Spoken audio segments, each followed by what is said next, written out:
on iRadio, your eye on South Sudan. Live from Juba, on air and online. This is iRadio News.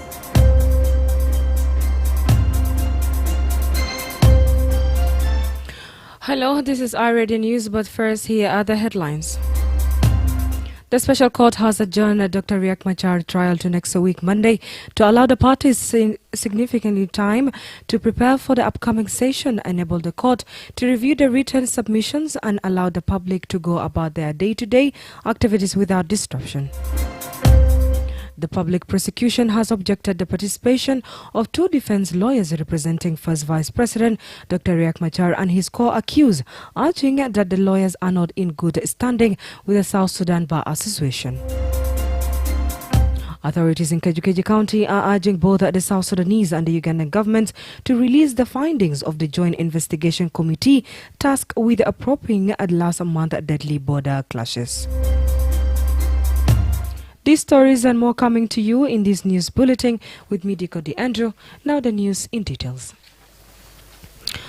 The special court has adjourned Dr. Riek Machar trial to next week, Monday, to allow the parties scientifically to time prepare for the upcoming session, enable the court to review the written submissions and allow the public to go about their day-to-day activities without disruption. Presiding Judge James Alala announced this on Wednesday while outlining the three key reasons for the adjourn, and he happened to be saying this. You see, it was the view of this court to conduct these trials on daily basis. But we realized that this is not giving time or chance to, one, the parties prepare for the next session. Number two, the court also to have time to easily look into long written pleadings by the parties. Number three, the public at large is to be given chance to exercise. Judge Alala also acknowledged the efforts of security forces in maintaining order around the court premises, but emphasized the need to balance public safety with the rights of citizens to carry out their daily routines without interference. It works normally, for we recognize the role of the security forces in controlling the situation, and that is good. But also there is need to consider the need of the citizens to go to their work without being disturbed. For example, the institution like the university and other nearby business. It is this balance of interests. The court decided to defer this section to the coming Monday on the 29th September 2025 at 9:30 a.m. for the decision on the objection presented by the defense team and objections that's presented by the prosecution now. Therefore, court is adjourned. The decision has been welcomed by observers who had raised concerns over the logistical challenges posed by the ongoing hearings, including traffic congestion and restricted access to nearby businesses. Proceedings are scheduled to resume next week, Monday, when both parties are expected to return to court with additional submissions and response in the high-profile case. Elsewhere, the public prosecution has objected the participation of two defense lawyers representing First Vice President Dr. Riek Machar and his co-accused, urging that the lawyers are not in good standing with the South Sudan Bar Association. The lawyers in question, Advocate Deng John Deng, Wunyang Akir Wunyang, are alleged to have failed to renew their Bar Association membership cards, which to prosecution claims render them unqualified to appear before the court. Prosecutor Dr. Saber Wani told the Special Criminal Court that the participation of unlicensed lawyers in the defense team violates Section 26(1) of the Advocate Law Act.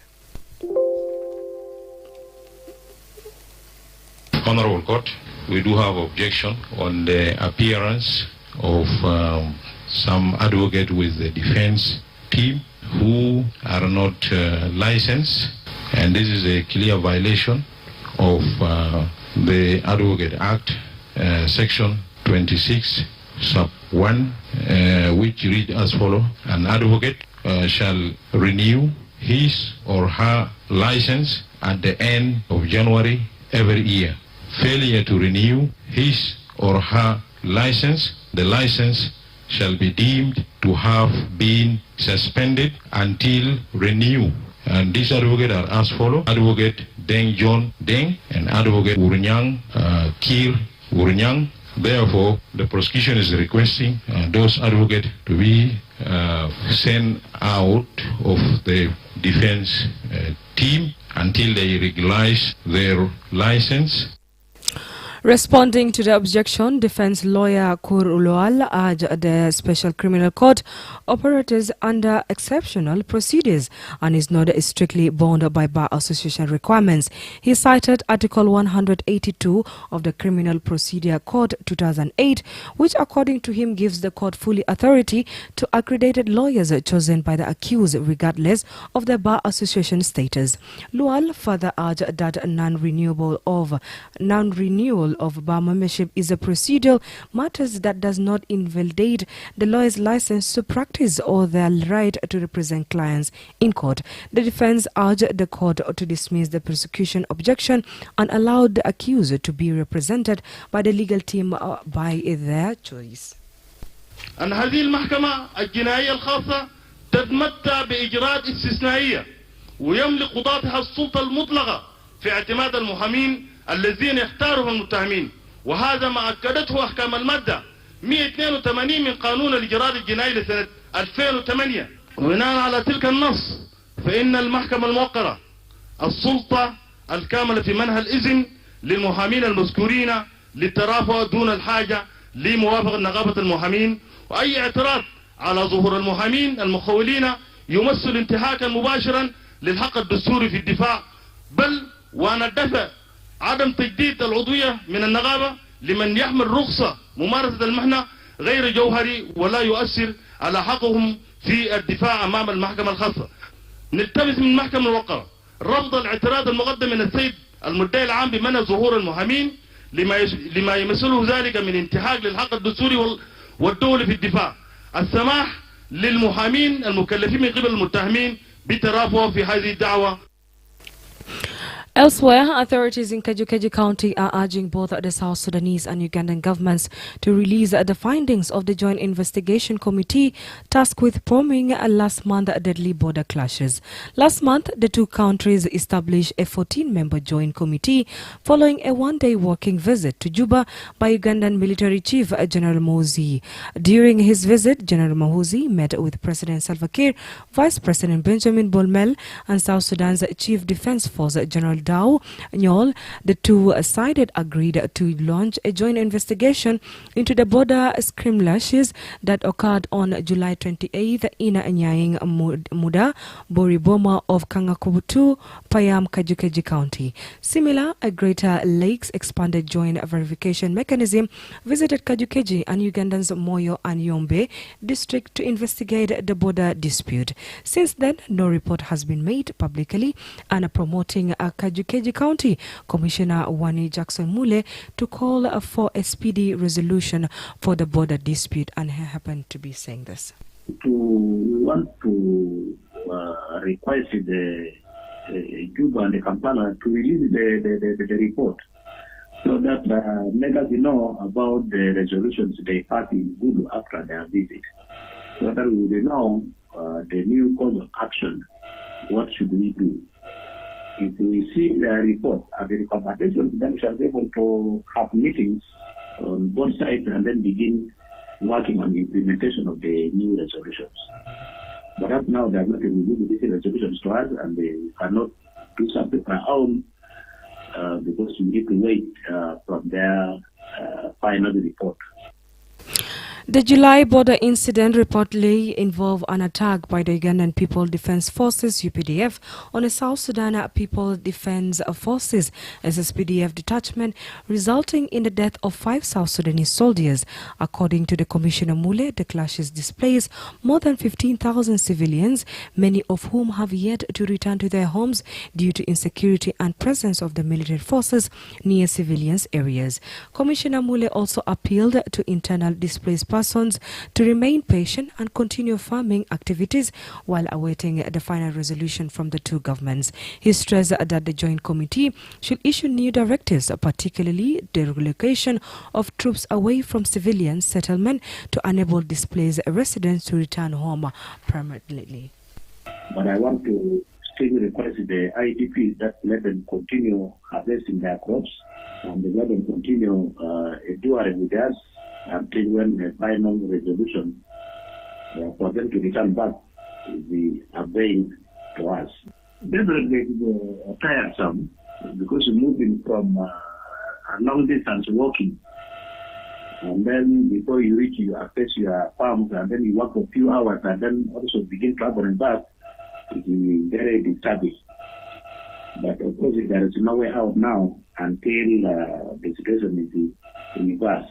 Because our aim is that the two committees should be able to issue new directives, particularly the relocation of the forces away from the civilian side, so that civilians can go permanently to occupy their homes.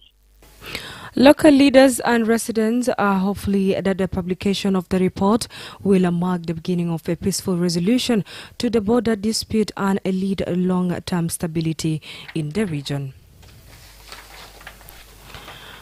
Western Equatoria State Governor James Al-Taib has embarked on a peace tour across the counties in line with President Salva Kiir's directive to promote peace, security and dignified life for the people of South Sudan.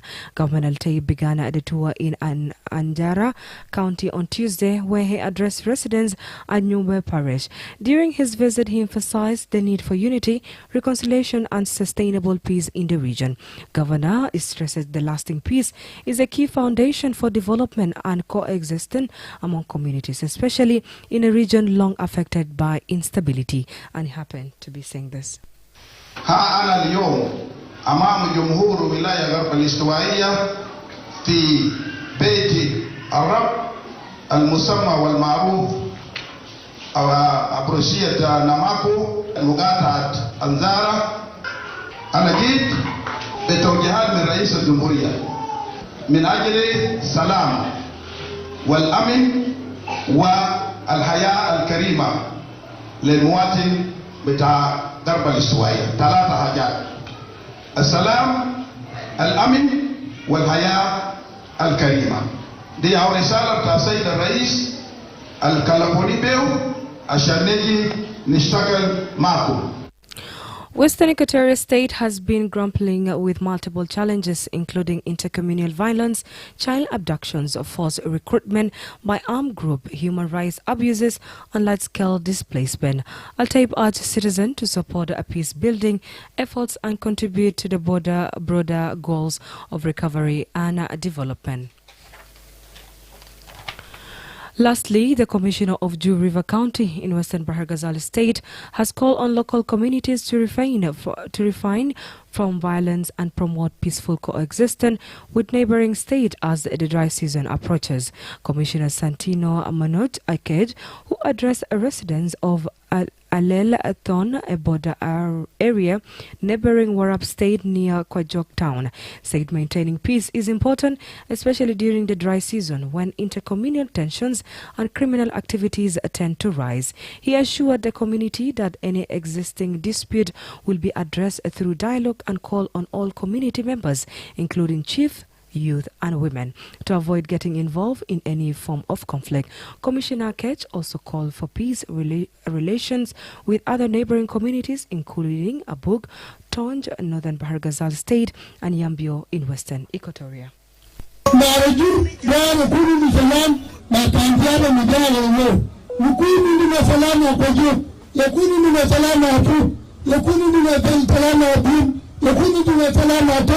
يكون دون سلامة عليم شمال عليم في طريق دكان يكون السلام ما يمضي يكون هذا السلام أنا دار سلام يا بيننا ما بقول أنا دار الناس من اللي أنا بقول بقول. In addition to his peace message, Akeja raised concerns over illegal logging activities allegedly carried out by individuals from Warrap State within Ju River County territories. He said Alor Payama, Rodong and Alelton are the most affected areas. Local sources have confirmed ongoing complaints about unregulated logging in the area, often involving external actors and alleged facilitated through informal agreement with local chiefs. Ju River County has in the past experienced periodic tensions linked to natural resources exploitation, land dispute and cross-border conflicts, particularly during the dry season. You're listening to iReady News, and now to the international news with my colleague Wal Mapal. That was international news. We thank our proud sponsors, Prestige Miller Limited, for bringing you the bulletin. Stay tuned for more stories right here on iRadio. Good afternoon. An emotional Jimmy Kimmel has criticized anti-American threats to free speech during his return to late-night U.S. television following a brief suspension after comments he made about the killing of conservative activist Charlie Kirk. The comedian said during Tuesday's show, his first since the controversy, that it was never my intention to make light of the murder of a young man. Kimmel also compared Federal Communications Commission FCC Chair Brendan Carr to a mob boss and poked fun at President Donald Trump's appearance at the UN, including an escalator mishap. Elsewhere, U.S. President Donald Trump has said Kyiv can win all of Ukraine back in its original form, marking a major shift in his position on the war with Russia. In a post on his Truth social platform, he said Ukraine could get back the original borders from where this war started with the support of Europe and NATO due to pressures on Russia's economy. His comments came after talks with Ukrainian President Volodymyr Zelensky held after Trump had addressed the UN General Assembly in New York on Tuesday.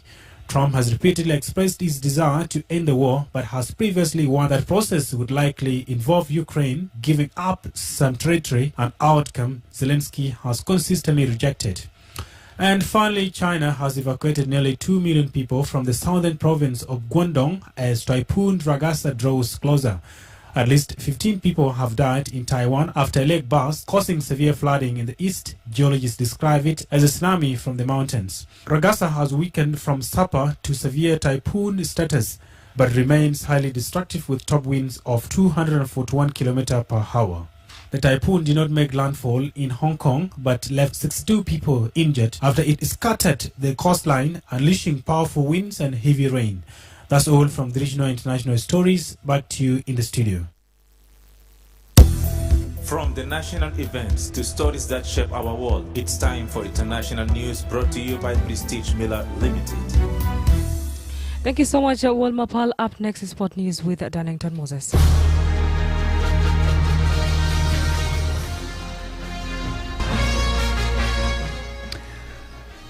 Thank you so much, Diko Andrew. And now in the world of sport, starting with home, Malawi defeated South Sudan 2-0 in Juba to gain advantage in Under-20 Women's World Cup qualifiers. The South Sudan Under-20 Women's national team fell 2-0 at home to Malawi Under-20 in the first leg of the second round qualifiers for the 2026 FIFA Under-20 Women's World Cup qualifications tournament on Tuesday afternoon at Juba National Stadium. The spirited match, played in front of an energetic home crowd, was a test of resilience for the Bright Starlets, who entered the round after a record-breaking 13-0 aggregate victory over Djibouti. Malawi, however, proved to be a different challenge, showing composure and clinical finishing to claim an important away victory. Kylian Mbappe scored twice as La Liga leaders Real Madrid continued their impressive start to the season with a comfortable victory at Levante. With his side 2-1 ahead, the Frenchman's doubles in the space of 2 minutes sealed to a 6 win from their opening 6 games and moved 5 points clear to Barcelona. Mbappe got his first from the penalty spot in the 66th minute, chipping a Penaka over Levante goalkeeper Matthew Ryan. Mbappe's quick-fire strikes through and also killed off any hopes of a comeback, as Xabi Alonso became only the club's second manager to win each of the first 6 La Liga matches. Italy defended their Billie Jean King Cup title as Jasmine Paolini beat Jessica Pegula to wrap up a 2-0 victory over the United States. The world number 8 was in supreme form as she also raced to a 6-4, 6-2 victory in Shenzhen to secure Italy's 6th title. Paolini is undefeated in singles and doubles at the BJK Cup this year and has lost just one of the previous 10 matches in the competition. The 29-year-old was part of the Italian team that finished runner-up in Canada in 2023 before guiding them to first their title in 11 years against Slovakia last year. Thanks, Diko to Andrew. This is all in the world of sport.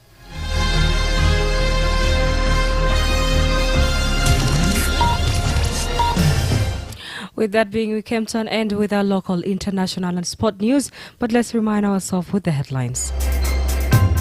The special court has adjourned Dr. Riek Machar trial to next week Monday, to allow the parties a significant time to prepare for the upcoming session, enable the court to review the written submissions and allow the public to go about their day-to-day activities without distribution.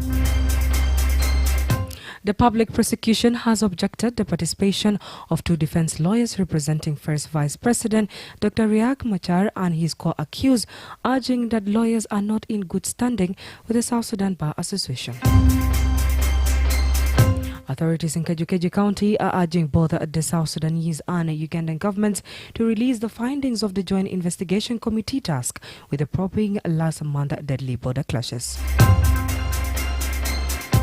That's the end of iRadio News. If there are any story or event you'd like iRadio to cover or report about, please send us a text message on +211 925 287 870. It's also on our WhatsApp number. Follow us on X at iRadio Juba, like our Facebook page iRadio, subscribe to our YouTube channel at iRadio South Sudan. You can also visit our website and listen to us online at www.iradio.org. Stay tuned for news in Arabic at 1/2 the hour. I'm Diko de Andrew. Thank you for listening. Sounds of the Week on iRadio. The public at large is to be given chance to exercise its works normally before we recognize